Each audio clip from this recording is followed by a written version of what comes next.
এই যে অবৈধ মজুদ এবং এখানে যেটা করছেন আপনি, এটা কি বিষয় বলুন তো? এগুলো তো দাহ্য পদার্থ না?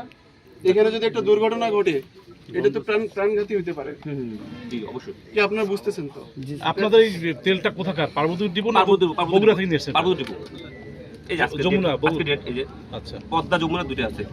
পদ্মা এই তেলটা চলে গেছে পাম্প, এই তেল পাম্পটা কাছে তো সেটা এটা চলে গেছে মাহফিলিং এর তেল। ফতেহ জঙ্গ এই পাম্পের তেল আজকে তেল সরবরাহ করেছে, আপনারা শুনতে পারেন ফতেহ জঙ্গ। কিন্তু এইগুলো একটা হলো টুনিঘাট পঞ্চগড়, একটা হচ্ছে রানী শঙ্কর রফিক ফিলিং। তো এইগুলো পাম্প তো রাতের বেলা পাঠাতে মানা করতে। প্রতিদিন আপনি যে এই যুক্তিতে এখানে রেখে এখান থেকে ঢবে করে অবৈধভাবে আপনি এই যে তেলের করতেছেন না, এটা কি আপনি প্রমাণ করতে পারবেন? আমি তো নিজে এসে দেখতেছি যে আপনি অবৈধভাবে তেল নিচ্ছেন। এরপরে আপনার এই যুক্তি আসলে এটা আমাদের কাছে কোনো সন্তোষজনক যুক্তি না। আপনি বরং আমি যেটা বলতেছি,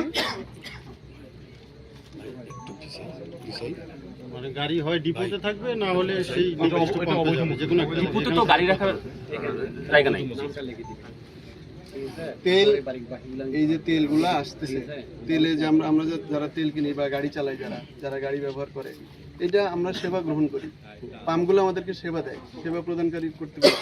এটা হচ্ছে সেবা প্রদানের একটা মাধ্যম।